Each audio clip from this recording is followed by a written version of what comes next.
호세아 13장 12절에서 14절 말씀. 에브라임의 불의가 봉함되었고 그 죄가 저장되었나니 해산하는 여인의 어려움이 그에게 임하리라. 그는 지혜 없는 자식이로다. 해산할 때가 되어도 그가 나오지 못하느니라. 내가 그들을 수올의 권세에서 속량하며 사망에서 구속하리니 사망아 내 재앙이 어디 있느냐. 수올아 내 멸망이 어디 있느냐. 뉘우침이 내 눈앞에서 숨으리라. 이 밤에도 우리는 기도하러 나왔잖아요. 주로 우리가 기도하는 내용들이 뭔가요? 주로 외적인 것들이 풍성해지기를 저희는 꼭 빼놓지 않고 기도를 하지요. 그게 당연합니다. 우리의 건강을 위해서 기도하고 또 우리의 물질을 위해서 기도하고 그리고 우리의 좋은 성취, 성과, 결과 이런 것들을 위해서 우리가 계속 기도를 해요. 이런 걸 주시는 분이 하나님이시니까 그걸 하나님께 구하는 게 전혀 잘못되는 건 아닙니다. 근데 이제 문제는 이제 북이스라엘입니다. 하나님의 백성입니다. 하나님이 이런 걸 주셨어요. 북이스라엘 이야기예요. 그 막바지입니다. 근데 이걸 받으니까 결과가 어떻게 됐습니까? 하나님을 떠나버렸어요. 그리고 교만해졌어요. 그러니까 이런 결과를 보면 이런 기도만 이렇게 쭉 하는 게 영적으로 하나님의 백성들에게 꼭 이로운 것은 아니다 이런 생각은 들잖아요. 자, 그런데 반대로 그렇다고 해서 이렇게 간절히 기도하고 있는 사람 옆에서 저 사람의 영혼을 위해서 나는 거꾸로 기도해야 되겠다, 그거 주지 못하시도록 그런 거 좀 뺏어가시도록 이렇게 기도할 수도 없잖아요.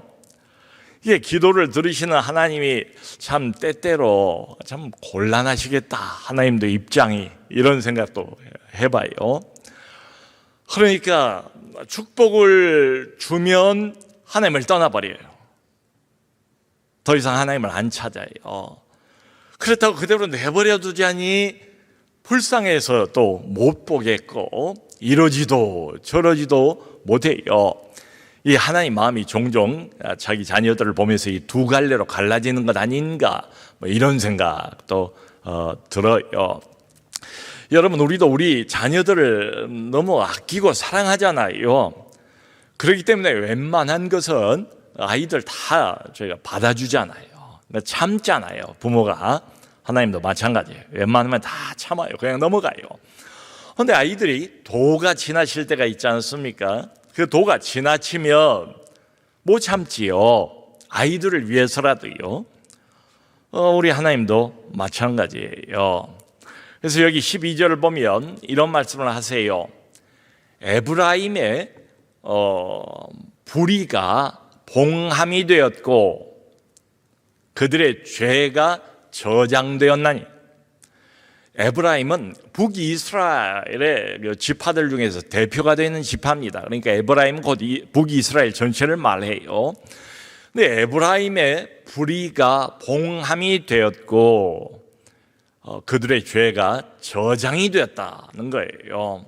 그러니까 이건 마치 그들의 불의와 죄를 단단히 이렇게 묶어서 창고에 꼭꼭 보관을 하는 것 같은 그런 이미지, 그런 느낌을 줘요. 이 표현은. 그러니까 이게 무슨 말인가 하면 이 이스라엘 하나님 백성들이 지은 죄를 잊지 않기 위해서 하나님이 자신의 기억 속에 영원토록 보존하시겠다, 이런 말이에요. 그러니까 이 하나님 머릿속에 기억된 하나님 백성들의 죄는 시간이 아무리 지나도 사라지지 않습니다. 우리 머리하고는 다르지 않겠어요? 사라지지 않아요. 대신에 그 하나님의 자녀와 백성들이 지은 죄가 계속 쌓이고 또 쌓이고 누적되고 계속 누적이 돼요. 지금 그런 이미지를 우리에게 이 구절은 전달을 해주고 있습니다. 그럼에도 불구하고 아직 심판이 본격적으로 온 건 아니에요. 여러분, 그렇다고 해서 이런 죄를 지어도 괜찮다, 하나님이 이걸 다 용인해 주신다, 이런 뜻은 아니지요. 그럼 무슨 의미겠어요? 하나님이 심판을 유예하신다, 보류하신다. 하나님이 심판을 좀 시간을 충분히 주고 회개할 수 있도록 여유를 주고 기다리신다, 이런 의미가 이 속에 포함이 되어 있습니다. 그럼에도 불구하고 그 죄를 잊어버린 건 아니에요. 봉함이 되었다는 표현, 저장이 되었다는 표현, 하나님의 마음과 머릿속에 그 죄악들을 잊어버리지 않고 꼭꼭 차곡차곡 쌓아놓고 기억하고 있다는 이 표현은 상당히 무서운 표현들이지요. 여러분, 우리가 늘상 거래하는 그 금융 관계에 있어서도 뭘 제대로 제때 내지 않으면 연체가 되잖아요. 연체. 그 연체 기록이 있답니다. 근데 그 연체 기록은 절대로 사라지질 않는데요. 만일에 이 연체가 내야 할 때에 제대로 뭘 못 냈어요. 그 연체 기록이 계속 쌓이면 어떻게 될까요? 결국 나중에는 대출 금지, 거래 중단, 이런 사태가 오고 말지요. 죄가 그렇다는 거예요. 여러분, 우리 눈에는 안 보이지만 좀 우리가 플라스틱을 많이 사용하기 때문에 그 미세 플라스틱이라는 게 있잖아요. 이게 유해하대요. 미세 플라스틱도 그렇지만 또 중금속도 눈에는 안 보여요. 그 입자가 너무 작아가지고. 근데 이런 것들이 이제 몸으로 들어온다는 거예요. 그래서 우리 체내에 이게 차곡차곡 쌓인대요. 누적이 된대요. 여러분, 이런 것들이 많이 쌓이고 누적이 되면 나중에 어떻게 될까요? 결국은 질병이 나타나게 되는 거죠. 죄가 그렇다는 거예요. 지금은 하나님이 본격적으로 심판을 하시지 않기 때문에 괜찮을지 모르겠어요. 이래도 되는가 보다라고 착각할 수도 있을지 모르겠어요. 그런데 성경 말씀은 전혀 그건 아니래요. 누적이 되고 있대요. 잊어버리지 않으신대요. 그러면서 이제 그 뒤에 13절에서는 여자가 출산을 하지 않습니까? 그 출산의 비유를 들어서 이렇게 말씀을 하세요. 근데 가장 위험한 것은 뭔가 하면 타이밍을 놓치는 거예요. 그 말씀이에요. 그러니까 이렇게 말씀하십니다. 때가 되었는데도 아기가 나오질 않는데요. 출산할 때가 됐어요. 그럼 나와야 하잖아요. 그래야 아이도 응애 울고 세상에 나와서 이제 해방이 되는 것 아니에요. 엄마 뱃속으로부터. 그리고 아이를 10달간 품고 있었던 엄마도 해방이 되지 않겠습니까? 근데 출산할 때가 되었는데도 불구하고 출산이 안 된다는 거예요. 그 이유가 뭔가 하면 이 백성들의 고집과 교만 때문에 회개와 결단의 때를 놓쳐버렸다는 이야기입니다. 여러분, 응급실 가는 사람들이 웬만한 환자가 가겠어요? 응급실은 그야말로 시도 때도 없지요. 새벽 3시가 돼도 급하면 응급실 가야죠. 119 와서 거기 실려서 가지 않습니까? 그런데 응급실에도 말하자면 일종의 골든타임이 있어요. 그 시간을 넘기면 안 돼요. 증상이 없는 게 아니에요. 증상이 있어요. 그 증상을 알고 있어요. 근데 너무 늦게 온 거예요. 응급실에. 그래서 사망하는 경우도 있어요. 죄가 그렇다는 거예요. 너무 오랫동안 이걸 묵혀놨던 거예요. 회개하고 하나님 앞에서 예수 보혈로 깨끗이 씻고 새롭게 시작할 수 있었는데 그 골든타임을 놓쳐버린 것을 지금 지적을 하는 겁니다. 여러분, 암 진단을 초기에 이렇게 받았더라면 요즘 같으면 기술이 좋아가지고 웬만한 암은 다 고칠 수가 있어요. 그런데 진단 받기를 거절하는 거예요. 그리고 이런저런 이유로 자꾸 그걸 미루는 거예요. 나중에 보니까 벌써 말기가 되어버렸다. 지금 이런 이야기입니다. 기업 같은 경우도 마찬가지죠. 지금 이 기업이 문제가 있다는 것을 임원들은 알고 있어요. 책임자는 알고 있어요. 그런데 두렵기도 하고 참 이게 어디서부터 손을 대야 할지를 모르니까 겉으로 보면 또 괜찮아 보이거든요. 그러니까 내버려뒀어요. 그냥 갔어요. 구조 조정하는 것을 결단하지 못하고 계속 미루기만 했어요. 나중에는 결국 기업이 도산하고 마는 거지요. 죄가 그렇다는 거예요. 회개가 그렇다는 거예요. 하나님께서는 계속해서 자기 백성들에게 너희 죄를 내게 토설하라. 마음을 열고 내 앞에 나오라. 두 손 들고 엎드려라. 겸손하라. 하나님은 회개를 계속 요구하시는데 이런저런 이유로 미루기만 한다는 것입니다. 그리고 마지막 비극을 맞이하고 마는 거예요. 이제 13장 다음에 14장이 끝이거든요. 거의 막바지까지 온 거예요. 여러분 행동심리학이라고 심리학에서는 그렇게 부르는 것 같아요. 행동심리학을 대중화시킨 멜 로빈스라는 사람이 있어요. 그런데 이 사람이 5초의 기적이라는 것을 주장을 했습니다. 다분히 자기 이제 경험을 바탕으로 해서 만들어낸 이론이에요. 근데 상당히 심리학적인 근거가 있어요. 이게 뭔가 하면 우리의 뇌라는 것은 한 5초만 지나잖아요. 그러면 행동하지 않을 이유를 금방금방 만들어낸대요. 그래서 5초 안에 끝장을 내야 한대요. 행동으로 옮겨야 한대요. 그러니까 예를 들어서 어디에 전화를 해야 되는데 전화 걸기가 좀 부담스러운 사람도 있잖아요. 근데 이 사람이 어떻게 이야기를 하는가 하면 1, 2, 3, 4, 5로 하지 말고 거꾸로 하래요. 5, 4, 3, 2, 1 땡이잖아요. 그렇게 하면은 우리의 심리가 금방 행동으로 옮길 수 없도록 그렇게 심리를 좀 몰아가는 셈이 된대요. 예를 들어서 전화를 어디 해야 되는데 참 이거 할까 말까 5초 지나면 또 안 할 이유가 생겨요. 그러니까 속으로 5, 4, 3, 2, 1 전화 딱 잡고 이불 속에 누워 있어요. 회사 가야 되는데 할 일이 있는데 일어나기 싫어요. 그러면 역시 또 5, 4, 3, 2, 1 땡 이불 박차고 일어나는 거지요. 이런 일들 또 어떤 사람에게 내가 분명히 잘못했어요. 내가 그걸 알아요. 근데 사과하는 게 뭐 쉬운 건 아니잖아요. 그런데 이때도 똑같이 5초의 기적 이 법칙을 사용을 해보라는 거예요. 마음속으로 그 사람을 만났을 때 시간이 5초 지나면 이제 또 이게 물거품이 되니까 마음속으로 그 사람하고 있을 때 속으로 5, 4, 3, 2, 1 땡 I'm sorry. 제가 잘못했습니다. 이렇게 이야기를 하라는 거예요.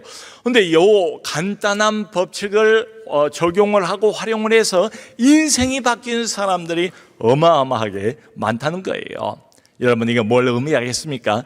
그만큼 사람은 행동하기보다는 미루는 경향이 있다. 이게 사람의 본성인 것 같아요.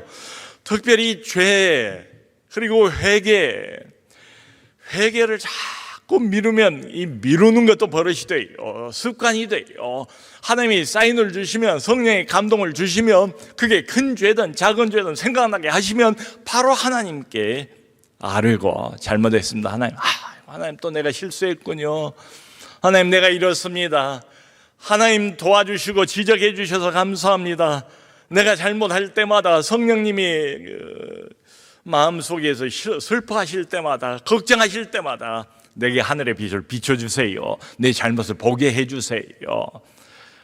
그렇게 하나님께서 내 안에 작은 사인이라도 주시면 금방 하나님 앞에 5, 4, 3, 2, 1 땡 하나님 회개합니다. 잘못했습니다. 진심입니다. 아직도 이 모양입니다. 저를 불쌍히 여겨주세요. 저를 고쳐주세요. 이렇게 회개를 해야죠. 이걸 안 했다는 거예요. 이스라엘 백성들은 전체 공동체가 회개 안 하고 계속 죄가 하나님 앞에서 누적되고 쌓이고 여기까지 왔다는 거예요. 여러분, 실제로 우리가 신앙생활을 해보면 시마다 때마다 이렇게 회개하는 게 꼭 쉽지만 않아요. 그래서 하나님께서 우리를 홀로 내버려 두지 않으셨어요. 홀로는 설 수 없는 존재인 걸 아시고 우리를 개인적으로 부르시자마자 바로 교회라는 공동체 안으로 우리를 집어넣었어요. 그러니까 목장 안에서 우리가 말씀을 서로 나누지 않습니까? 금요 기도회 때 우리가 기도를 함께 나누지 않습니까? 얼마나 좋아요. 혼자서는 할 수 없는 일, 특별히 회개에 관한 일, 하나님의 말씀을 목장에서 다른 사람들과 함께 그룹으로 함께 나누어요. 기도 제목을 함께 나누어요. 그리고 함께 우리는 하나님께로 돌이킬 수 있는 훨씬 더 큰 여지를 갖게 되는 거지요. 내 혼자 어려운 회개, 함께 말씀 보고 회개하고 함께 기도하면서 회개할 수가 있습니다. 그런데 이스라엘 백성들은 이때 당시에 집단적으로 전체가 이 일을 안 한 거예요. 지금 13장의 배경은 뭔가 하면, 자, 하나님이 아주 오랫동안 회개를 기다리시고 회개하라고 하나님께서 이 모양 저 모양으로 선지자들을 통해서 여러 번 말씀을 해주셨단 말이에요. 그런데 아직까지 안 해요. 그게 쌓였어요. 그리고 이 13장 이 배경은 이미 이제는 회개할 시기가 지나버린 거예요. 더 이상 회개가 소용없어요. 심판이 확정이 된 시점이에요. 그러니까 아까 그 에브라임의 불의가 봉함되었고 그들의 죄가 저장되었다라는 이 동사 표현들 있잖아요. 봉함이 되었다, 저장되었다, 이건 완료형입니다. 끝났어요. 이제 더 이상 심판 보류, 유예, 미루는 것 이것 없어요. 그렇기 때문에 우리가 읽지도 않았습니다만 오늘 읽은 그 본문 바로 뒤에 15절, 16절을 보면 이스라엘의 국가적인 멸망을 아주 구체적으로 하나님께서 묘사를 하세요. 전격적인 약탈을 당할 것을 말씀하시고 또 우리 입으로 표현하기도 참 어렵고 생각하기도 끔찍한 그런 말씀도 예고를 하세요. 아이들이 부서뜨려질 것이고 아이벤 여자의 배가 갈라지리라, 이렇게 예고를 하세요. 참 깜찍한 장면 아닙니까? 무시무시한 심판에 대한 하나님의 예고예요. 더 이상 회개 기간 없어요. 이제는 끝났어요. 심판만 남았어요. 그런 상황이에요. 절망 아닙니까? 전능하신 하나님이 우리를 이렇게 대적자로 삼고 이렇게 무섭게 우리를 향해서 돌진하신다니 도망갈 데가 없잖아요. 고스란히 이 심판을 받을 수밖에 없잖아요. 자, 그런데 오늘 아주 중요한 것은 14절입니다. 그 멸망과 심판의 한복판이에요. 그런데 그 한복판에서 하나님께서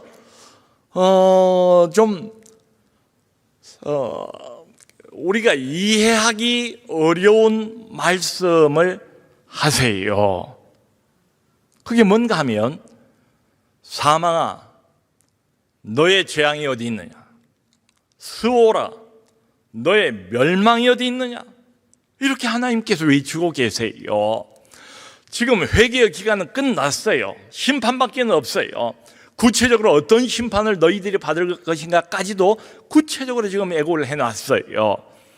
그런데 멸망을 선포하는 그 한 복판에서 하나님이 자신의 입으로 사망아 내 재앙이 어디 있느냐, 멸망아 수오라 너의 멸망이 어디 있느냐라고 외치고 계세요.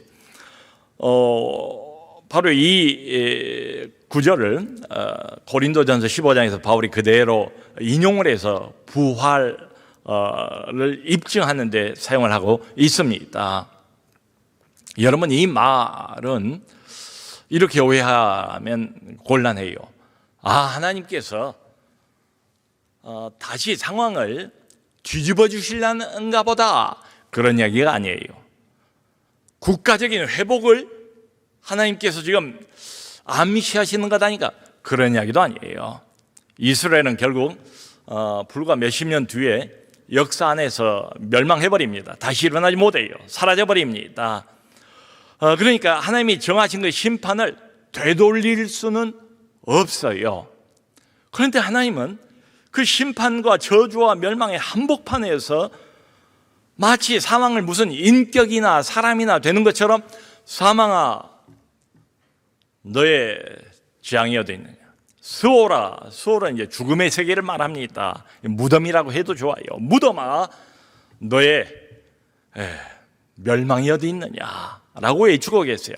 이 말은 죽음, 사망, 무덤 이것이 마지막 심판자가 되도록 내가 내버려두지 않겠다는 하나님의 선언입니다. 그러니까 이 말이 지금은 어렵지만 괜찮아. 결국은 다 잘 될 거야. 내가 잘 되게 해줄게. 이런 이야기가 전혀 아니에요. 여러분,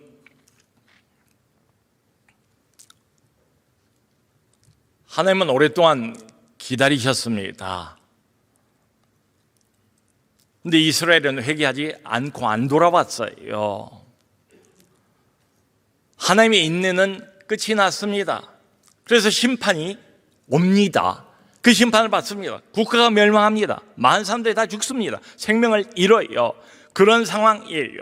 근데 그 한복판에서 사망아, 무덤아 하나님이 외치고 있어요. 이 말은 너희는 비록 실패했고 그리고 실패했기 때문에 그 심판을 너희는 받는다. 하지만 나 하나님은 아직 너희와의 관계를 끝내지 않았다. 이런 말입니다. 여러분 너무 오랫동안 불순종해 왔어요. 너무 많은 죄와 너무 많은 시간을 죄, 불의를 누적시켜 왔어요. 그 결과로 심판을 받습니다. 그리고는 구체적인 국가의 몰락 그리고 많은 생명들을 잃어버려요. 이런 상황입니다.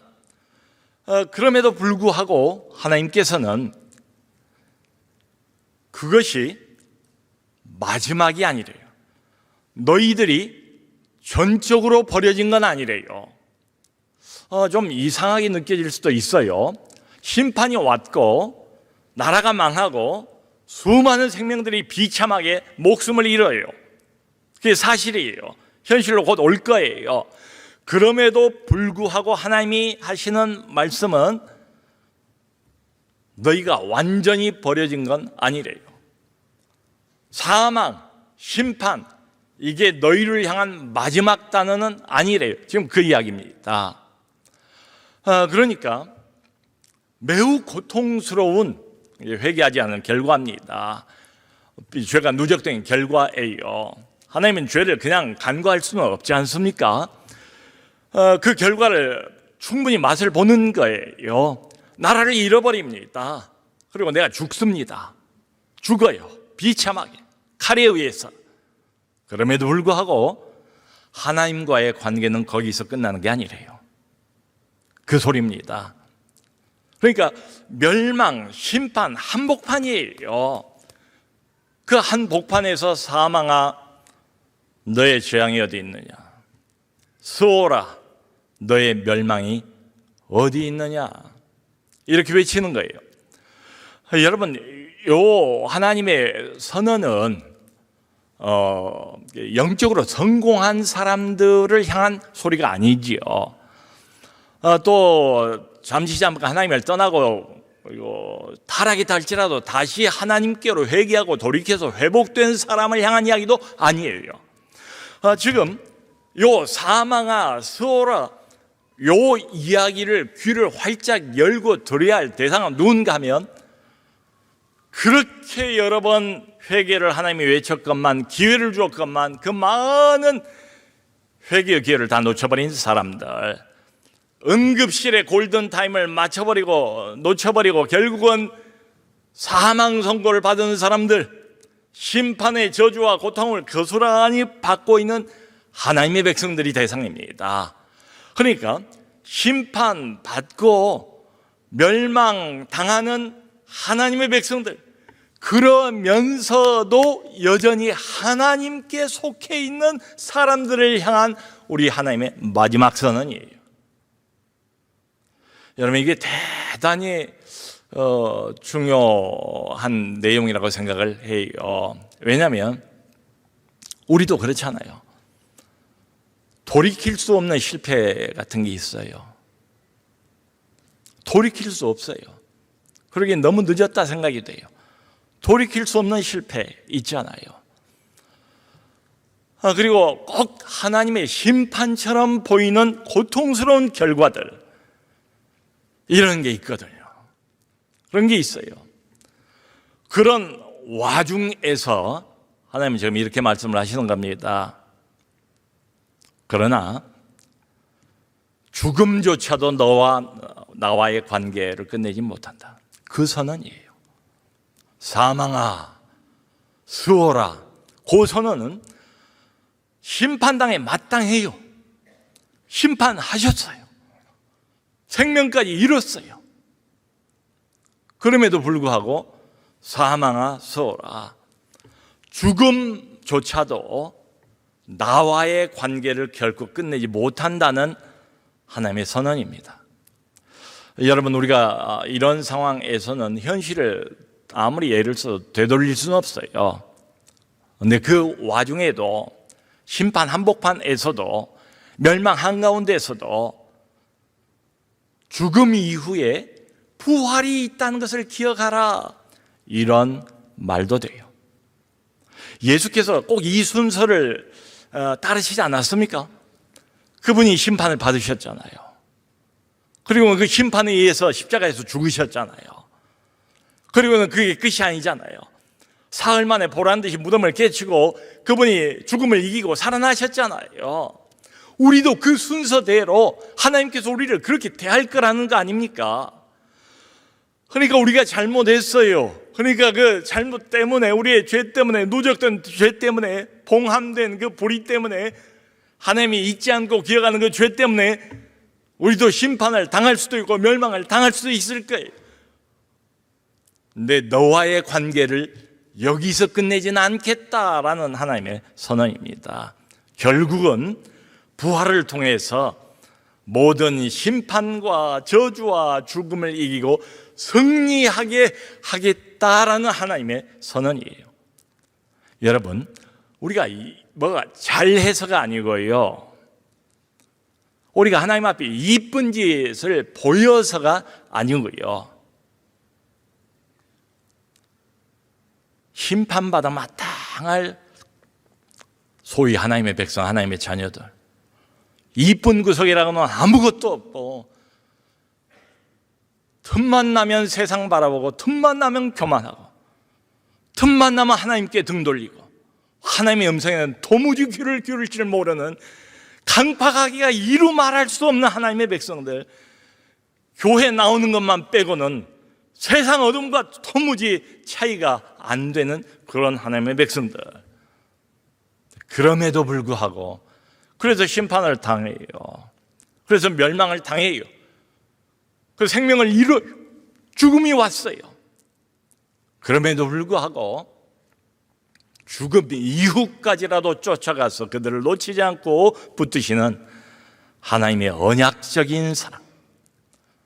내가 선택하고 내가 내 자녀 삼았기 때문에 비록 죄 때문에 심판받아 죽는다 할지라도 그 이후까지라도 하나님이 쫓아가서 끼얹고 그를 붙드시고 놓치지 않고 사랑하시겠다는 부활 사랑을 그렇게 선포를 하는 거예요. 사망아, 너의 재앙이 어딨냐? 수호라, 너의 멸망이 어디 있느냐? 이건 우리가 도무지 이해할 수 없는 하나님의 사랑입니다. 죽음마저도 이길 수 없는 하나님의 사랑, 심판과 저주마저도 극복해버린 하나님의 이 부활 사랑 말이죠. 우린 여전히 어둡고 여전히 회개하지 않고, 그러다가 우리는 여전히 하나님의 심판을 받아 멸망하고 생명을 잃는다 할지라도, 생명 이후까지라도 죽음의 세계까지라도 쫓아오셔서 선택한 그 자녀를 놓치지 않고 끝까지 언약적인 사랑으로 붙드시고, 내가 너를 놓치지 않고 결국은 부활을 통하여 사망과 저주와 심판을 극복하고 이기고 승리하게 하겠다 하는 하나님의 부활 사랑의 선언이에요. 도무지 이해 못할 하나님의 사랑, 인간적으로는 도무지 이해가 안 가요. 너무도 엄청나고 너무도 바보 같고 너무도 우리의 머리와 이성으로는 이해가 안 가는 그 사랑. 말 안 듣고 죄만 짓고 불의만 봉함이 되고, 그러므로 심판을 피할 수 없지만 심판 이후까지라도 쫓아와서 기어코 자신의 사랑하는 그 백성을 붙들고 놓치지 않고 책임지시고, 죽음 이후로라도 다시 그를 회복시키려고 하는 하나님의 부활 사랑이 여기 잘 나타나 있습니다. 그러므로 사랑하는 성도 여러분, 우리는 이런 질문을 던져볼 수 있어요. 너무 늦었다고 생각하십니까? 아니요, 죽음 이후도 늦지 않았어요. 나의 그 무엇 때문이 아니고요, 죽음을 뛰어넘는 하나님의 그 사랑 때문에 늦는 때는 없어요. 나는 그야말로 온 사방이 캄캄절벽, 아무것도 보이지 않는 절망 한복판이라고 생각하십니까? 지금 멸망의 한복판에서 하나님이 선언하지 않습니까? 사망아, 너의 재앙이 어디 있느냐? 수오라, 무덤아, 너의 멸망이 어디 있느냐? 사망도 이기시고 죽음도 이겨내는 우리 하나님의 나를 향한 부활 사랑.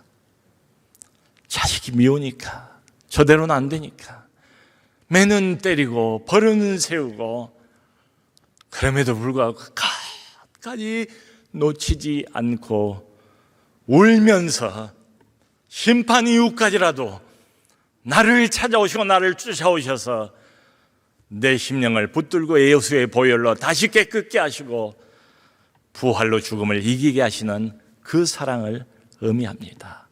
결코 늦는 때는 없습니다. 완전한 절망의 한복판은 없습니다.